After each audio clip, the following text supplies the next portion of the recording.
You don't feel the moment it happens. Somewhere along the Nile, 3,200 years ago, someone wades into slow-moving water to fill a jar or wash a linen shawl, or just cool off after a day that has, so far, involved far too much sun and not nearly enough shade. The water looks calm. It looks, frankly, like water. Nobody has ever looked at a river and thought, that looks like it's hiding a parasite with a life cycle more complicated than my entire family tree. And yet, somewhere in that water is a larva smaller than the width of a human hair, tapered like a tiny fork, propelling itself with a forked tail it will discard the second it finds skin.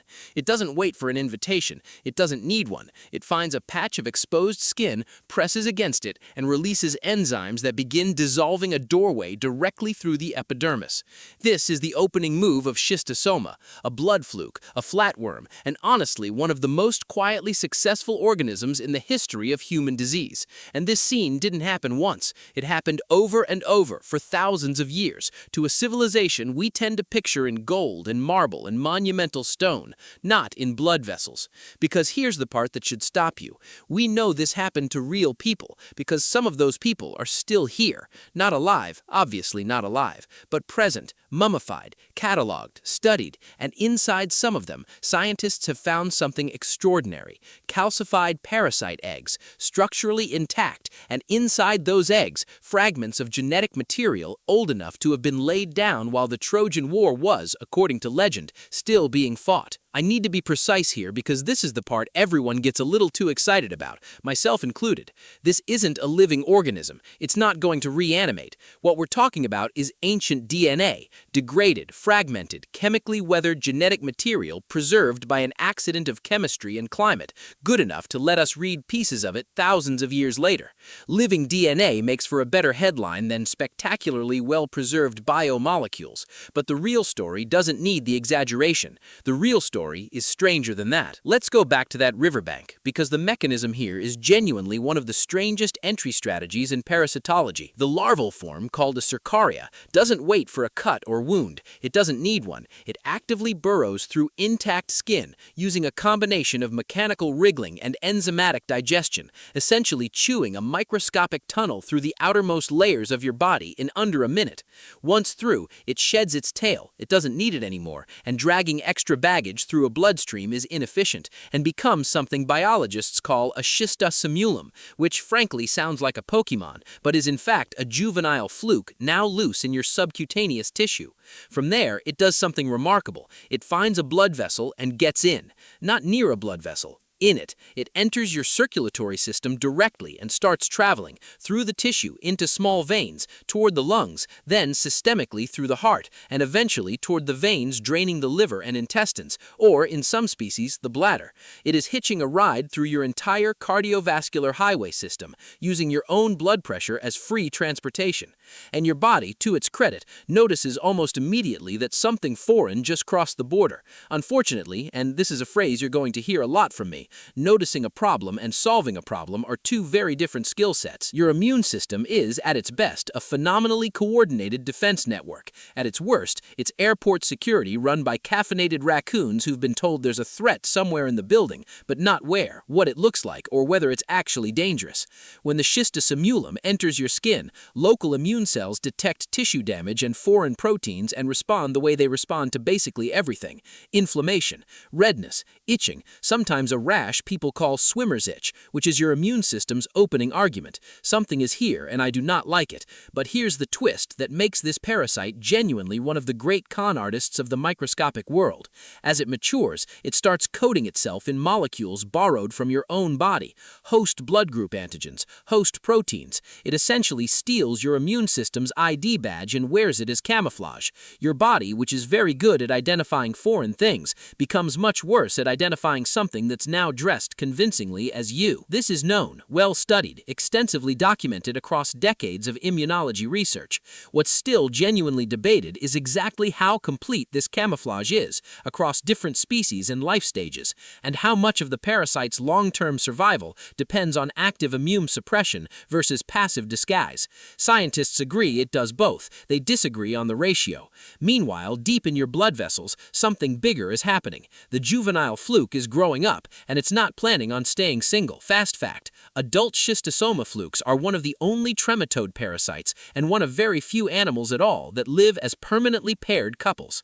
The male has a groove running the length of his body called the gynecophoric canal, and the female lives inside it, essentially carried by him for the rest of both their lives, sometimes for over a decade, inside your blood vessels. Some pairs have been documented surviving in a single host for over 30 years. That is longer than some marriages. You wake up. It's an ordinary morning, 3 weeks after a trip you barely think about anymore. A river crossing, a moment of wading in to cool off, nothing that felt significant at the time.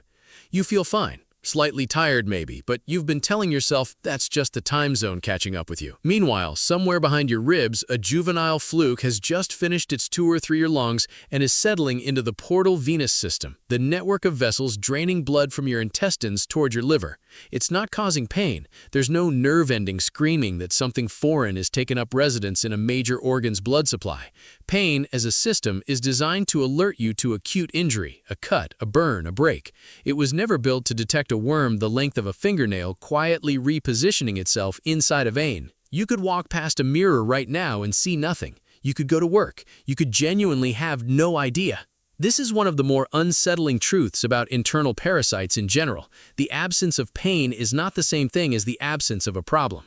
Your nervous system is an excellent alarm for the threats it evolved to detect, and a strangely poor one for the threats that evolved specifically to avoid it. Here's where the disease actually starts doing damage, and it's not really the worms themselves, it's their children. A mated female schistosome produces hundreds of eggs a day, and those eggs need to leave the body to continue the life cycle. They're designed to pass out through urine or feces, eventually reaching fresh water again to hatch and infect a snail, which is the parasite's other required host. It's an absurdly elegant, absurdly complicated life cycle. Human, water, snail, water, human, over and over, a relay race that's been running for millions of years. But not every egg makes it out. Many get trapped in the wall of the bladder, in the intestine, in the liver. And a trapped egg is a biological alarm the immune system cannot ignore, because unlike the adult worm, the egg doesn't have the same camouflage trick. It's foreign, it's stuck, and it's actively releasing enzymes to try and force its way through tissue toward an exit that isn't there. Your immune system responds by walling it off. Immune cells surround the egg and form what's called a granuloma, essentially a biological quarantine zone, a dense little fortress of immune cells built around the intruder. This is actually a reasonably smart strategy. The problem is that granulomas, over years, calcify. They turn to something close to stone. And a bladder wall, or an intestinal wall, or liver tissue riddled with thousands of these calcified checkpoints doesn't function the way it's supposed to. Chronic infection over years leads to fibrosis, scarring, thickened bladder walls, in some cases increased risk of bladder cancer, and in the liver a condition called periportal fibrosis that can eventually restrict blood flow enough to cause the abdomen to swell with fluid. This is why schistosomiasis has historically been called, among other names, the disease of the pharaohs. It doesn't kill you fast. It doesn't announce itself. It just quietly recalcifies your internal architecture over the span of a normal human life, a few grams of stone accumulating year after year in places stone was never supposed to be. In 1910, a British pathologist named Armand ruffer examined the kidneys of 2 Egyptian mummies dating to around 1250 to 1000 BCE and under a microscope found calcified eggs consistent with schistosoma hematobium, one of the earliest confirmed diagnoses of an ancient disease from preserved tissue in the history of paleopathology. Since then, evidence of schistosomiasis has been found across dozens of Egyptian and Nubian mummies, using techniques ranging from simple microscopy to modern immunoassays that detect residual parasite antigens in tissue that's been dead for 3 millennia. And more recently, this is the finding your title is built on, researchers have gone further, extracting fragments of actual parasite DNA from calcified eggs preserved inside mummified remains. Not full genomes, not intact chromosomes, small, damaged, chemically altered fragments, painstakingly reconstructed and compared against modern schistosome DNA, to trace how the parasite has evolved, moved, and diversified across thousands of years of shared history with us. This matters for more than curiosity. It lets researchers estimate how long humans and this parasite have been running this exact evolutionary arms race, and whether ancient strains differ meaningfully from the ones still infecting over 200 million people today, primarily across sub-Saharan Africa, parts of the Middle East, and South America. 200 million, living right now with an organism that first left genetic fingerprints in human tissue before the pyramids at Giza were finished being tourist attractions for the ancient world itself. Fast fact: the disease has been known by several names throughout history, and one of them, bilharzia, comes from Theodor Bilharz, a German pathologist working in Cairo who first identified the adult worm itself in 1851, over half a century before Ruffer found the fossilized eggs in mummified tissue. Bilharz was examining a patient at Qasr El Aini Hospital when he found the worms in blood vessels during an autopsy, decades before anyone understood that the very same organism had been quietly shaping the health of the Nile Valley since the Bronze Age.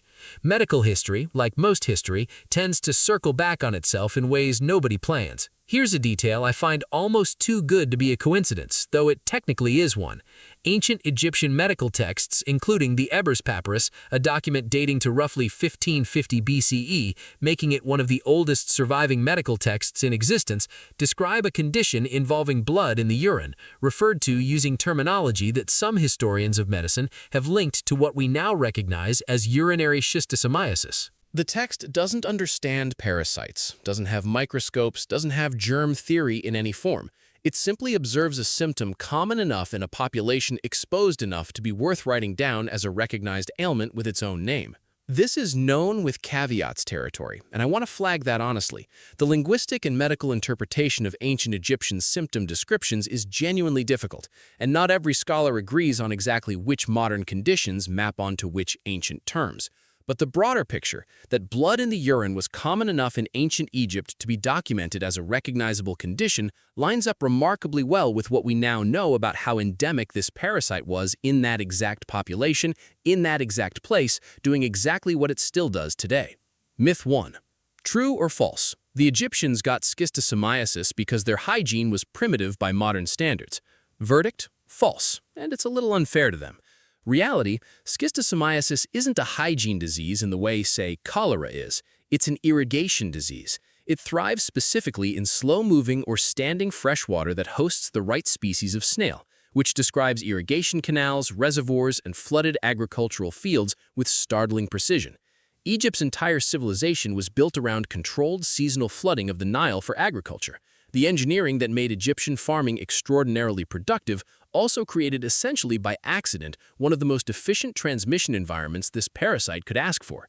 It wasn't carelessness, it was infrastructure. Modern large-scale irrigation and dam projects in endemic regions today can still increase local transmission rates for exactly the same structural reason.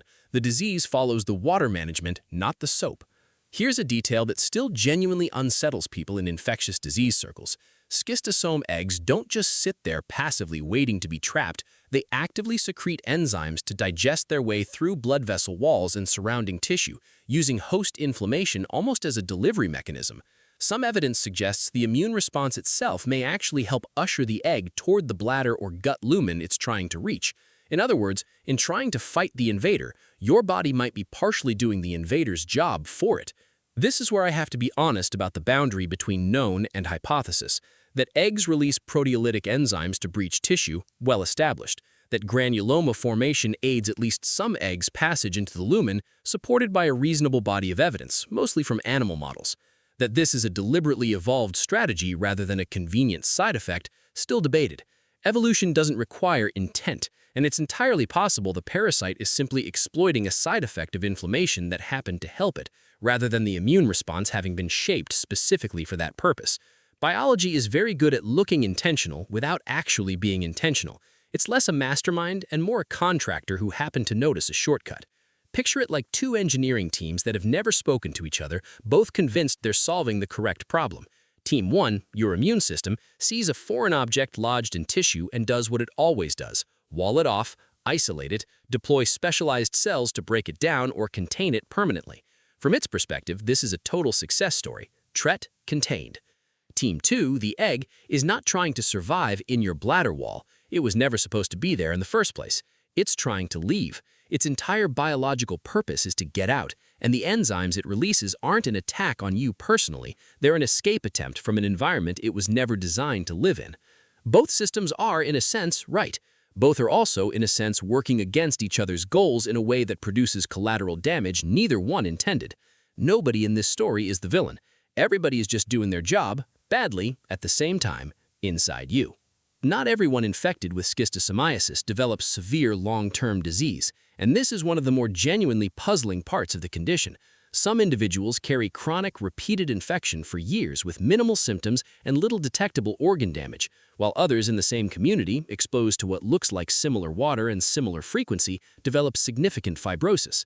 Some of this variation appears to relate to genetics. Certain immune regulatory gene variants seem associated with more or less severe granuloma formation.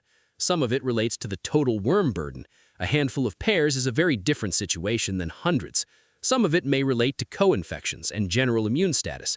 The honest answer is that we don't have a complete predictive model for who gets seriously ill and who doesn't, and that gap is still an active area of research, not a settled explanation I can hand you.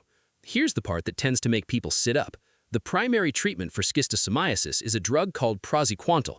Cheap, remarkably effective, distributed by the hundreds of millions of doses annually in mass deworming campaigns across endemic countries. It kills the adult worms with impressive efficiency. But it doesn't reliably kill juvenile schistosomia, the earlier larval stage migrating through tissue before full maturity, which means a single dose, given at the wrong point in an active infection, can miss a cohort of worms that simply haven't grown up enough yet to be vulnerable to the drug. Some treatment protocols in high-exposure areas involve repeat dosing months apart for exactly this reason, not because the first dose failed, but because it was aimed at a population that, biologically, hadn't fully arrived yet. And there's a second layer to the paradox. Killing the adult worms doesn't undo existing calcified granulomas. If someone has had chronic infection for years, curing the infection removes the ongoing damage but doesn't reverse fibrosis or scarring that's already occurred. Medicine here is very good at stopping the process and only modestly good at repairing what the process already built. The stone, once formed, mostly stays stone. There's a third layer too, and this one surprises even some medical students. Praziquantel's exact mechanism of action isn't fully settled. It's known to disrupt calcium ion regulation across the worm's outer membrane, causing sustained muscle contraction and paralysis. And it's known to damage the worm's outer tegument in a way that exposes it to attack from the host's own immune system, essentially stripping off part of the parasite's camouflage and letting your body finish the job. But precisely how these effects combine and why the drug works so much better against adults than juveniles is still being actively researched more than 40 years after the drug entered widespread use. We have a treatment that reliably works. We don't have complete certainty about exactly why it works as well as it does. Medicine runs on that gap more often than people assume. Myth 2. True or false? If you don't feel sick, you don't have a serious infection. Verdict: false. And this is arguably the most dangerous myth in this entire video. Reality: chronic schistosomiasis is frequently described in clinical literature as a silent disease, specifically because significant organ damage can accumulate over years with minimal or vague symptoms, mild fatigue, occasional discomfort, nothing that reliably sends someone to a doctor. By the time symptoms become impossible to ignore, such as visible blood in urine, abdominal swelling from fluid accumulation, or complications from liver fibrosis, substantial scarring may already be present. This is precisely why mass treatment programs in endemic regions focus on treating entire at-risk communities on a schedule, rather than waiting for individuals to report symptoms. The absence of a complaint is not evidence of the absence of disease. It's one of the oldest and most persistently true lessons in all of internal medicine, and this parasite is one of its best case studies. We've spent this whole video talking about what happens once the parasite is inside a human, but half its life cycle happens somewhere you'd never think to look, inside a freshwater snail, usually of the genus Biomphalaria or Bulinus depending on the schistosome species involved. When an egg makes it out of a human body through urine or feces and reaches fresh water, it hatches into a free-swimming larval form called a mericidium, covered in tiny hair-like structures called cilia, which it beats furiously to swim in search of exactly one thing: a snail of the correct species. It has, by most estimates, somewhere between a few hours and about a day before its limited internal energy reserves run out. No snail, no future generations. It's an almost absurdly narrow window for something so consequential. If it finds the right snail, it burrows in and undergoes a transformation that still strikes me as one of the strangest tricks in parasitology. Inside the snail, it doesn't just grow into an adult, it clones itself repeatedly. A single mericidium can, through asexual reproduction inside the snail's tissue, generate thousands of genetically identical cercaria, the same fork-tailed larvae we started this whole story with, ready to burrow through human skin. One snail can function as a factory, releasing new infectious larvae into the water continuously for weeks. This is why standing water near human settlements is such an efficient transmission environment. It's not that the water itself is dangerous, it's that a handful of infected snails, sitting quietly in slow-moving water people wash clothes in and children play in, can be quietly manufacturing thousands of infectious particles a day, indefinitely, as long as eggs keep entering that same water from infected humans. The parasite doesn't need a large population of infected people to sustain itself in a community. It needs a functioning water-snail-human loop, and it will happily run that loop for generations. So back to the mummies, because this is genuinely one of my favorite intersections in all of medicine, the point where clinical pathology and archaeology start reading from the same page. When researchers extract ancient DNA from a calcified schistosome egg preserved for over 3,000 years, they're not just confirming, yes, this person had a parasite. They're reconstructing something closer to a genetic time capsule. Comparing ancient sequence fragments to modern strains lets scientists estimate mutation rates, trace when different schistosome species diverged from common ancestors, and understand how the parasite's genome has shifted as human populations, agriculture, and water management have shifted around it. It also does something quietly profound to how we think about ancient Egypt. We tend to picture pharaohs and priests and monumental architecture.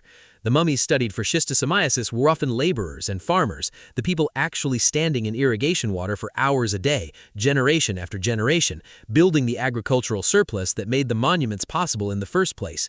Their bodies, preserved by accident of embalming and desert climate, are some of the only surviving direct testimony we have of what daily physical life actually cost the people who weren't being immortalized in stone. That's the thing about disease historically. It rarely leaves records of its own.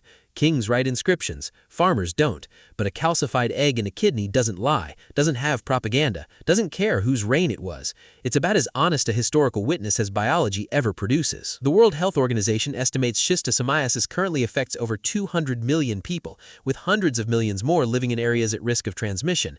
That number is genuinely difficult to picture, so here's a way to hold it. Imagine every single resident of a large country, more people than live in the entire United Kingdom, France, and Spain combined, quietly carrying in their blood vessels, right now, an organism whose direct ancestors were doing the exact same thing to people building the temples at Karnak. The disease predominantly affects communities with limited access to clean water infrastructure and sanitation, not because those communities are careless, but because the parasite's life cycle depends entirely on human water contact for agriculture, laundry, bathing, and daily survival in places where alternatives often don't exist. It remains one of the clearest examples in modern medicine of a disease whose distribution is shaped less by biology alone and more by infrastructure, economics, and access. If you're traveling to or living in a region where schistosomiasis is present, parts of sub-Saharan Africa, the Nile Basin, portions of the Middle East, Southeast Asia, and South America, the practical rule is simple and almost boringly non-dramatic. Avoid wading, swimming, or bathing in slow-moving fresh water, particularly lakes, canals, and irrigation channels, unless it's specifically been confirmed safe.